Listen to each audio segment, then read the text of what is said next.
New York will never forgive Geno Smith. It's a wrap. Geno Smith out 6 to 10 weeks with a broken jaw as a result of a sucker punch by one of his own teammates. Smith fires, end zone. That's a Seahawks touchdown. I'm leaning Geno Smith, and now he's one of the best quarterbacks in football. He hasn't played in forever. As much as some of the guys on the list, I got respect for what they did. Geno wins it. Don't call it a comeback. Geno Smith has proven so many of us wrong. Yes, indeed. Halfway through the season, the Comeback Player of the Year race is one of the most interesting conversations going. You got CMC up in San Francisco, Saquon and Danny Dimes in New York, but right now Geno's the guy. Even when he loses, whether it's stateside or over in Deutschland, he's putting up big-time performances, dare I say elite. And he has the Seahawks in playoff contention as they go into their bye. More than playoff contention, he might get some MVP votes if he keeps this comeback up. Also, the Vikings are the comeback kings after this crazy win over Buffalo, a great UFC comeback in a massive title fight, and Pete Rose on a last-shot comeback to revive his Hall of Fame chances. From Wondery, I'm Ryan Shazier. And I'm Dave Dameshek. And this is Don't Call It a Comeback. Don't call it a comeback. I've been waiting on this moment my whole life. Can't call it a comeback. Everybody to your feet, make arenas rise. Yeah, I'm saying from the left to right, we get it on tonight. We do it all, but we don't back down. Just give me one shot, one chance, I'ma take it. Fixing up the game, but these records I keep on breaking.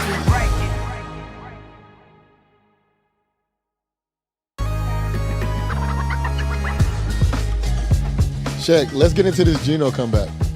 Hey, if you dream of Geno, your wish is my command. Let's get into it indeed. Geno Smith, he started his career with disappointment. As you may recall, he was supposed to be a high first-round pick in 2013, but he fell to the Jets on day 2, and frankly kind of showed why he did with only a few flashes early on in New York. Then a dreadful run of losses in 2014 and an infamous fight with a teammate right before the start of the 2015 season derailed his Jets career. Opportunities don't come often in this league, and you're starting to run out of opportunities for a guy like Geno Smith going into his 3rd season. This is a devastating blow here for the progression of the Jets quarterback. Geno, of course, then missed several weeks with that broken jaw and lost the trust of the team. Shazier, that's hard to come back from, right? Yeah, you can't get punched by your teammates. So that's when Ryan Fitzpatrick makes the scene. He jumps into the breach, took the starting job, and pushed Geno to the bench before Smith's Jets career ended permanently with a major knee injury. Geno's next chance was as Eli Manning's backup for the Gents, and nobody believed in him when he finally got his chance to start again. Geno Smith? Geno Smith is the guy you start when you don't have a franchise quarterback. So fast forward, after years of riding the bench for a few teams, Geno landed in Seattle and at age 32 had a shot to start heading into this season. Shazier, goes without saying, we were all quite surprised. Yeah, I don't think nobody's seen this one coming. I mean, I think even Pete Carroll thought Drew Lock was going to get the gig. Most pundits assumed Geno at QB meant that Seattle would be at the bottom of the league and drafting a QB number 1 in the draft. In fact, cynics thought it meant the Seahawks were trying to lose games. I think they're going to be picking number 1 overall, and they're going to be taking either C.J. Stroud or Bryce Young, first overall. That's my prediction. Apparently, though, Geno didn't get the memo. His comeback season started week 1 when he beat the Seahawks' old QB, Russell Wilson, then gave the soundbite of the year. They wrote me off. I ain't right back, though. That's the problem. I ain't right back. Let's go. And now Geno is top 5 in pass yards, touchdowns, and passer rating. He has the Seahawks in playoff contention and is the leading candidate for Comeback Player of the Year. I think Geno Smith is the runaway winner for Comeback Player of the Year. He's done a fantastic job. And topping all that, he's Ryan Shazier's QB1 in fantasy. Yeah, he's definitely my fantasy QB. For more on Geno's comeback, time to welcome Jody Mack, CBS's national radio host, who covers Geno since his early years at the Jets. Thank you so much, Jody. Guys, thanks for inviting me. Love the format, love your mindset. And yeah, Geno Smith fits what you guys are trying to do. Talk about comebacks. Guilty as charged. I didn't think Geno was ever going to be a starting quarterback in the league again, but he has been phenomenal for the Seahawks all year long. He has done a phenomenal job as a comeback kid for the Seahawks this year. Yeah, this is something that nobody expected, especially me. He's my quarterback in fantasy now. He didn't start off as my quarterback in fantasy, but he's my quarterback at fantasy now, and he's been getting me what I expect every single week. Let's get back to the beginning. What were the expectations for Geno when he first came to New York? Pretty optimistic. The fact that the Jets were able to get him on day 2 rather than day 1. It wasn't a great fantasy or regular quarterback draft that year. And the Jets got one of what they believe was the best quarterbacks coming out. So they were ready, willing, and able to give him a shot to take the job. He got the job. He didn't play all that well, as you pointed out at the top. He gets into the fight with the teammate, which just doomed his Jet career thereafter. I knew it was over as soon as that came down. And, there was a lot of blame to go around, but a good part of it was on Geno himself. And, it just wasn't going to work with the Jets, which was a major disappointment because Jet fans started to believe in the guy, said we got locked, second-round pick, and we've got ourselves a starting quarterback. Off the numbers he put up at West Virginia, people thought the sky was the limit. He just wasn't as good as they thought he was going to be. I always thought it was learning the speed of the game.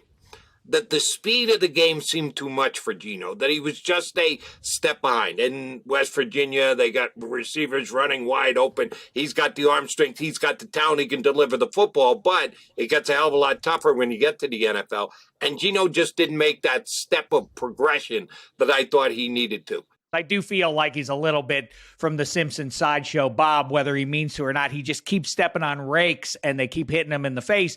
A teammate hit him in the face, though, and broke his jaw. Get into that. I'm a little murky on what the details were at the time of that because, like Shazier says, you can't come back into the locker room after you get knocked out by one of your teammates. He breaks your jaw, leader of men, all that kind of stuff. Talk about what went down in the Jets locker room, specifically with Geno when his jaw got broken like that. I will be 100% truthful with you guys. I still don't know the real story because, as with most fracases and things like that, there's one side, there's the other side, and the truth is somewhere there in the middle.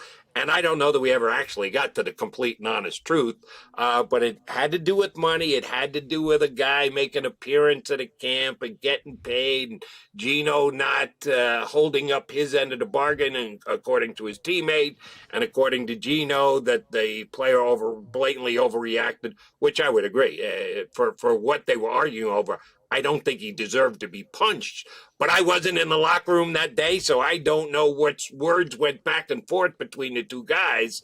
But yeah, that's never a good sign when your starting quarterback gets punched out by one of his teammates. You got to go out there and take the slings and arrows of all these other teams' defenses trying to kill a quarterback. When your teammate is trying to kill you, that's not a good sign. And yeah, at that point, he lost the locker room. Ryan can attest to that. That if you can't keep your teammate from getting so incensed that he punches you, how can you actually be the leader of men and be the starting quarterback of a team? So that to me signified the end of the Geno Smith era with the Jets. And he hadn't done enough. Like if a teammate took a poke at Patrick Mahomes today in the Kansas City locker room, guess what? The Chiefs aren't moving off Patrick Mahomes. Patrick Mahomes is going to stay the starting quarterback of the Chiefs. Geno Smith was not in that type of position, hadn't done enough, hadn't accomplished enough. And when you lose a locker room like that, it is over. Yeah, Jody, one thing I'm going to tell you right now is not one person in Kansas City that's going to touch Patrick Mahomes. I can tell you that right now. And like I do agree with you. When you're a leader of men, when you're a quarterback of a team, and you get punched in front of your teammates, it definitely drops the value of your leadership because most leaders, when you're looking up to them, the people that are following you, they don't even think about, hey, I'm going to take this route of violence. I'm going to take this route of understanding, of talking to my leader like that. So I don't understand what was said. I don't understand what was done, but I think that's something that he probably definitely worked on to allow him to be the leader that he is now. He actually won the job back for Ryan Fitzpatrick, but then tearing his ACL. Did anybody expect that he would still be in the league to this point after he left the Jets? I didn't. Well, no, I shouldn't say that. Because he had a skill level and he had talent and could do some things, I thought there would be teams that would be very willing and able to keep Geno around as a backup. And Seattle is, of course, one of them. And I thought, well, it's not a bad gig. Being a backup quarterback in the NFL, not a bad gig. Stand there, make good money, wear a hat, carry a clipboard. Everybody say, oh, yeah, let's get him into the game. You're like one of the more popular players on the team, especially if the quarterback is having his struggles and his issues. So I thought Geno could stick around as a backup. Not a starter. I didn't think Geno was ever going to be a starter in the league again. Don't call it a comeback.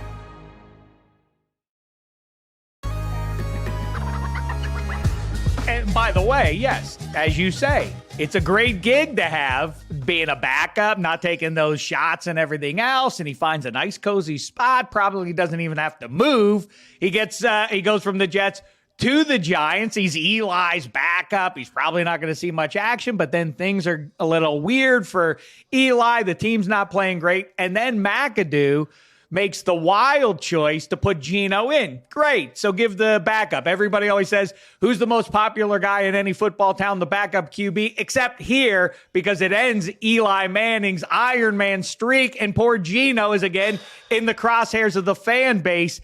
How did that weird situation affect our perception of Geno at that spot in the middle of his career? At the time, I was doing regular weekend work on WFAN in New York. So I was on almost every single Saturday, leading into every Giants Sunday game. And here was the weird thing about it. This is just my perception as a guy taking calls from Giant fans every single week. Most Giant fans were killing Eli Manning. And Manning was having a bad year. And the Giants weren't playing well. And Giant fans expect more from their starting quarterback. As I was watching the Giants week in and week out, I was going, yeah, Eli's not getting it done, but their line is Swiss cheese. He's getting crushed on a week in, week out basis. I'm saying pick the best quarterback, Aaron Rodgers, Tom Brady, whoever you want. You bring him in here, guess what? They're not going to move the football either because they're going to get killed. How do you leave this at Eli's doorstep? Well, you can't swap out an entire offensive line, but you can change a quarterback. So McAdoo decided, let me get a little drastic and let me do this. He so misinterpreted the fallout that Eli Manning did have that unbelievable Iron Man streak going. And while he was taking some grief from a percentage of the Giant fans, there were some that were just stone cold loyal to him. And oh, by the way, who are you going to take Eli Manning out of the lineup for? The Jet reject Geno Smith? You're going to put Geno Smith in to replace this guy who started this many games in a row? I talk about when I told you when the fight happened with the Jets, I really thought that was the end of Geno's era in Jetland. Oh, the day McAdoo said that Eli Manning is going to be it's going to be on the bench and Geno's going to be the starting quarterback. That was it for McAdoo. He was no longer going to be the Giant coach. There was no way he was extending past that. With his arm probably, and again, don't know this, but believe this, arm completely twisted behind his back. Oh, yeah, Eli's going back in next week. Geno was a victim of circumstances. And to his credit, and he showed me something, handled it as a professional. When he got named the quarterback, he said all the right things. When he got replaced the week after, said all the right things. I said, well, at least Geno has grown up a lot from the time when he first came into the league with the Jets. He'd become a professional. He understood the business. He understood the fact that you're not promised anything. And even though his Giant career was just that 1 year, basically that one game, the fact that he went out of his way to mention McAdoo and Dave Gettleman when he beat the Giants with Seattle just a couple of weeks ago tells you, yeah, he learned a lesson with the Giants, that there's a lot of things to be in a professional in the National Football League. And I think you see that in his play with the Seahawks, that it's paying dividends for him big time right now. Yeah, I think, first of all, I think a lot of fans also don't understand that McAdoo was on the hot seat. So when you're in a hot seat and your team's not doing good, now you're just throwing, stuff in the pot. I'm just trying to make something happen. And unfortunately, Geno Smith was in the situation of making something happen. And it didn't work out how he wanted to. He ended up losing his job. Geno ended up losing his job the next week. But Geno still appreciate, hey, you gave me a chance. why a lot of people wouldn't give me a chance, and that's why he thanked them. But let's fast forward to being at the Seahawks. Everybody, including me, including Dave, and pretty much everybody that's in Seattle thought this was a rebuild season for the Seahawks. They named Geno the quarterback. You see all these talented quarterbacks in the draft. You have C.J. Stroud, Bryce Young, Will Levis. You have all these wonderful quarterbacks that's coming out in the draft. And everybody thought this was a rebuild season. Like, what has he done to prove everybody wrong so far to make this team the leaders of the division? A couple of things. Number one, again, I think I said it earlier, paint me as knowing nothing, because number one, I didn't think Geno was going to win a job. I thought Drew Lock was going to. So I'm going, all right, he stays as the backup quarterback. To the credit of the head coach, that I was right. I was wrong about whether Geno could play or not, but I was right about Pete Carroll. So many people said, if they trade Russell Wilson, Pete's going to walk away. I never believed that. Pete Carroll is still very gung-ho about coaching in the National Football League. Every time I saw him during the offseason, he's one of the oldest coaches in the NFL. He acts like one of the youngest coaches in the NFL. Vim, vigor, excitement. Man, did he sell me on the fact that the Seahawks were going to try and win this year. So I was never buying that Pete Carroll was going to step away. And to his credit, he said, I'm good with either of these two quarterbacks. If Locke wins a job, we'll win with Drew Lock. If Geno wins a job, we'll win with Geno. I wasn't sure he was right. I thought that might have been a little hyperbole, but damn, he was right. And Geno has done the job. So kudos to Pete Carroll for, number one, speaking his mind. Number two, giving us what he believed to be the truth. And then proven right by Geno Smith being as good as he's been. And again, I'm not out there every single day. I don't see the Seahawks practices. I see them play on Sundays. I think it's a question of maturity. I think that Geno Smith, from the time he was drafted out of West Virginia, went in, was supposed to be the savior with the Jets, had that funky one-year stopover with the Giants. He's grown up, and he has taken his job seriously. And a lot of times when you're the backup quarterback, you can learn a lot. You're in every single meeting. You see what's going on. You don't have to take the slings and arrows of the other team's defense, but you can learn from it. And I think he's learned tremendously over the years, and that's why he's in the position to be a good quarterback for the Seahawks this year. I didn't know if it was going to happen, but you got to give the guy credit. He's, for me, the unquestioned comeback player of the year in the NFL. We're more than halfway through the season at this point, and people have invoked the names like Alex Smith. I go Jim Plunkett. I mean, the late stage, this has been a real slow burn, Jim Plunkett, for younger people like 5-0 Shazier.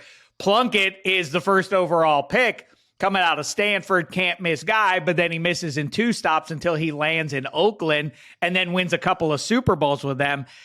Listen, Pete Carroll is known for his optimism. I don't think Pete Carroll saw this season coming. I assume he thought this was a bridge year like the rest of us. How far can Geno take this thing? But more, not just the rest of this season, but in 2023, has he succeeded to the point that the Seahawks are going to let him walk because they are presumably looking to the future? Do you think they retain Geno this offseason, that they ink him to a bridge deal, a year or 2, tag him potentially? How say you? I think Ryan mentioned it earlier that this is supposed to be a very good quarterback class for the college guys coming into the pros this year. I believe that at the start of the season. I'm on both days on the weekend on CBS Sports Radio and Saturday nights. So I spend all day Saturday watching college football. You got Bryce Young, you got C.J. Stroud, and then for me, you've got this massive, and I'm using that word, massive drop-off to every other quarterback who's available in this year's draft. I think Brian said Will Levis. He stinks. He's just been flat out bad for Kentucky this year. 3 quarterbacks could go 1, 2, 3 in the draft. Will Levis doesn't belong at number 3 or 10 or 20 or anywhere in the first round. I think he looks like a 3rd round pick to me. So if you've got a chance to get a Bryce Young or a C.J. Stroud, I think you're going to take it. Well, guess what? The Seahawks are not going to be in position to get that kind of a player because they're going to win double-digit games. They're going to go down to the wire with San Francisco to win that division. So they're not talking about drafting. I talked about them drafting at the top of the draft before the season started. Wrong. They're not going to have a high first-round pick. And if you're going to use the 21st pick in the draft on Will Levis, I can tell you right now, Geno Smith's going to be a better quarterback than him next year. So they better keep Geno around if they're going to draft a quarterback in the first round whose name is not either Young or Stroud, because I don't think it's a very good quarterback. But Jody, draft. don't forget the ultimate irony. In return for giving up Russell Wilson, they get Denver's first-round pick, and the Broncos stink too. So you might have a shot at that guy. It will be very interesting to see what they do next year, but in the meantime, there's the rest of the season to deal with. I think that if you're asking me if I were advising the Seahawks what to do, I think you just stick with Geno. He's done enough this year. Now, we still got 8 games to go, and who knows, he could go backwards. I think Geno has done enough this year that you say, all right, this is not the year we're going to make the move for the quarterback. A whole bunch of chips have to line themselves up. You're right, that Denver pick could be pretty damn high. A lot of things have to be determined over the second half of the year. But if you're saying make that decision today, do they just thank Geno for the memories after one really good year and move on? Not me. I'm giving him another shot. This is not a flash in the pan. This isn't 2 games or 4 games. This is a half a season that Geno's been this good. I want to bring him back as my quarterback. Again, don't want to overstay. Geno going to do it for a decade going on from here? I don't think so. But for short term, next couple of years, I got no problems with Geno Smith being my starting quarterback. Jody, so with Geno having a season like this, having a comeback, obviously this is a comeback, and the Seahawks are the number 1 in their division right now. Would you take being number 1 in your division right now, or would you take the number 1 pick? Number 1 overall pick? Yeah. Which one would you prefer? If you're offering me either Young or Stroud, well, yeah, I'm going to bite because you're going to get him for cheap. You're going to have him for 5 years before you really have to pay him. I think both are going to be franchise quarterbacks. Yes. If you're telling me I can have Geno Smith or any other quarterback not named Young or Stroud, I'm sticking with Geno. Hey, awesome stuff, Jody Mack. Thank you so much for joining us here. By the way, a lot of the conversation we just had around Geno Smith and whether or not he comes back in 2023 also applies to the guy you were watching there in New York, Danny Dimes. We'll be interested in hearing your thoughts on that on CBS Sports Radio and WFAN in New York. Thanks again, Jody. My pleasure, guys. Thanks for inviting me. Enjoy the show. Don't call it a comeback.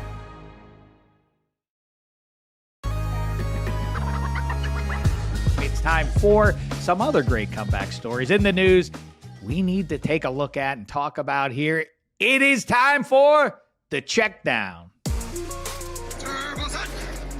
All right, here we go, 5-0. The Vikes might as well change their name to the Comeback Kids. This is what a lot of people are calling them. Okay, they've pulled off some miracles in the fourth quarter, but not against high-end competition necessarily, at least until this past Sunday, when they rallied from a big deficit against Josh Allen in overtime to beat the Bills and improve to 8-1. 8-1 is no jive there, Shazier. Are the Vikes for real, or are they just getting lucky to this point? So the Vikings, they beat the Dolphins, but without Tua. So the Dolphins are 7-0 with Tua when he plays the whole game. They beat the Bills in overtime in Buffalo. They lost to the Eagles, who's the hottest team in football right now. And next week they have the Cowboys, so which is a very tough matchup. And they have 5 comebacks in a row. So they're definitely the comeback kids. But I don't know yet. Like I think obviously they're one of the best teams in the NFL. You play against, anybody in the NFL any given Sunday.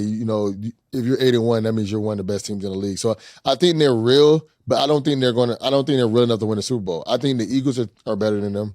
I think the Bills, if the Bills play them again, I don't think that they're going to come back from 17 down. I don't see it happening. But I think they're a good team. I think they're a solid team. I think that they're good enough to make a very far run. I can see them in the NFC Championship. But I think this week versus the Cowboys is going to be a real test because the Cowboys have the number 1 defense in the league. And and then when Tony Pollard and Zeke are on the same page, man, the Cowboys are really hard to stop. So I think after next week, I'm going to see how, after this week, I'm going to see how they play, and then I can give you a real option. So come back to me next week on the check down. I'll tell you what, for a decade at least, having the number one seed, which is to say getting a bye in the playoffs, was huge. Those teams continually got to the Super Bowls from both the NFC and AFC. Last year, that didn't happen in the new structure with the one seed getting the bye. I wonder if it looms larger this year, if it returns to form that the team that gets the bye has an inside track. They do obviously have the inside track. If the Vikes get that number one seed and everything runs through Minnesota, look out for them. All right, let's move along here. Pete Rose, you've heard of him, right? Shazier, Ohio, and all that. He's MLB's all-time hit king. He's been kept out of the Hall of Fame for gambling on baseball games while he was the skipper of the Reds. This week, Rose wrote a letter to the commish, Rob Manfred, asking for forgiveness in hopes of getting into Cooperstown one day. 5-0. Rose is now 81 years old, and he's humbled himself, I guess, by writing this letter. But does he deserve a shot to come back and get into the Hall of Fame after all these years? I'm going to be honest. Pete Rose is closer to your age, and not 81, but like you watched a little bit of him playing and a little bit of his coaching. So I'm going to throw this one back to you. I mean, that's a little hurtful and unnecessary, and I don't think I'm that close in age to Peter Rose. But either way, listen, I've long bellyached about these halls of fame. They need to all be moved up to where they belong. Mount Pius, the inexact justice that is delivered. I mean, that I'm not just talking about the Baseball Hall of Fame. There are a lot of bad guys, people who didn't behave well as human beings, who are in their halls of fame, but we apply this new standard to them. Now, specifically, he bet on baseball. That's a no-no in any sport because it disrupts the integrity of the game. That being said, you're cutting your nose to spite your face if you're the Baseball Hall of Fame, keeping Pete Rose, a.k.a. the Hit King, out. Also, the Home Run King, Barry Bonds, is out. Maybe the best pitcher of the last half century, Roger Clemens, also not there. What father would say to his kid, let's go to the Hall of Fame and see the all-time greats when the all-time greats ain't even in there? It's very strange to me, the corner that these voters have backed themselves into. And it really steals from, talk about credibility. A Hall of Fame is supposed to be the best players in your sports history. That ain't what the Baseball Hall of Fame is now. That being said, I get that Peter Rose betting on baseball is not great for the credibility of the sport. Alex Pereira had an incredible comeback victory to steal the UFC middleweight title from Israel Adesanya at UFC 281 at Madison Square Garden. Pereira was losing in the final round, but pulled out the win via TKO in the final rounds. Shazier, if you hadn't played football, would you have given combat sports a shot? If you talking about combat sports like track, yeah. Basketball, yeah. Fighting, no. I feel, obviously, I would give myself like a 7.5 out of 10. And you're not punching my face. You know what I'm saying? I can't be a 4. I can't be a 5, Right. So, I would call myself a 10, but I need the listeners, to know that I'm realistic. So I'm going to give myself like a 7.5. And this face is too beautiful to punch. So I'm not really a comeback sport type of guy. I even practiced jiu-jitsu a few times. Like one of my mentors and best friends, he does jiu-jitsu, and he brought me to his coach and was like, hey, I'll teach you jiu-jitsu. I'm gonna train you. And he was training me, and the coach was like, hey, Ryan, do you want to know what it's like to get choked? So if you get into a tournament, or you try, It's a weird question out of context. No, but like the thing is, we was actually practicing like the triangle or whatever the move is, and because like you fold your hand and then you bend it like this, and then it's like the tighter you squeeze it or whatever, it like chokes people, right? So he was like, hey, do you want to see what it's like, because if you're going to be using it, you need to at least know what it feels like. So I was like, all right, cool. Yeah, I'll try it out. And then he started to squeeze my neck, and I couldn't breathe. And I damn near almost passed out. And I tapped out before.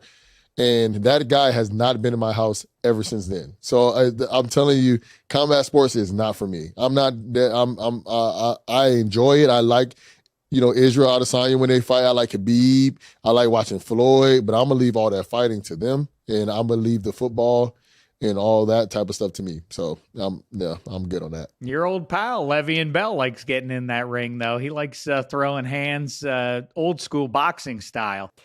Atlanta Falcons guard, this is a neat story. Jake Matthews had to come back from the delivery room straight to the stadium after his wife had a baby just ahead of the Falcons Thursday night football game against the Panthers. Shazier, would you leave the hospital to play in the game, or would you stay there with your new baby and the missus and so on? See, my draft class is built different. See, me and Jake Matthews are in the same draft class. And I see that he took the sacrifice of, hey, it's my time to, be there with my family, but then I also have to go play in this game. And me and my wife talked about this before. We said, hey, if we having a baby during the game, obviously if it's during the game, I'm not playing. But if we have the baby right before the game and we're in the same, if it's at UPMC, which is 10 minutes from the stadium, my wife understands I'm going to be at that game because Jake Matthews, he understands how important he is to that team. And to me, I just felt if I'm an important part to the team, if I'm trying to do what I can to help this team succeed, and it was a Thursday night game, so he understood after this Thursday night, I get the whole weekend with my family because the coach is probably not going to make him go in the next day. I get the whole weekend with my family, and they might be on a bye week as well. So I think that he understands that I'm going to just play in this game, and I'm going to get all the time I need with my family right after. So. I mean, that's fine to answer it honestly, but for future reference, any professional athlete within the sound of my voice, this is a situation that is highly unlikely to arrive at your doorstep. Tell your wife, of course I would skip a mere football game to be with you in this precious moment. You're probably never going to have to actually do it. So say you're going to do the human thing, and then when the game arrives, you go play in the game because it's probably not going to happen anyway. See, Dameshek, one step ahead. No, the Dameshek is one step ahead, but then if that situation happens, now you're stuck. So me and my wife talked about the situation before it happened. Hey, honey, if we're having a kid and it's actually during the game, then I'm going to stay. I'm going to be there for you. But if we have a kid and it's the same day of the game, I'm going to be there. But once our kid is born, if I can get back to the stadium by the time the game is going, I'm going to be playing. All right. You have it your way. I think my way is more clever. And I like I say, what are the chances you're actually going to have a baby on game day? Come on. Highly unlikely. Look like the good guy in theory. And if you have to do it in practice, that's another matter. All right. Hey, listen, 5-0. Another gangbusters episode here of Don't Call It a Comeback. Let's wrap it up, shall we? Make sure to follow, rate, review the show on whatever you're listening on. Check us out on YouTube on the Wondery channel, and make sure to hit that subscribe button so you don't miss out on any episodes. And we'll see you all next week. Don't call it a comeback. I've been waiting on this moment my whole life. Can't call it a comeback. Everybody to your feet, make arenas rise. Yeah, I'm saying from the left to right, we get it on tonight. We do it all, but we don't back down. Just give me one shot, one chance, I'ma take it. Fixing up the game, but these records I keep on breaking.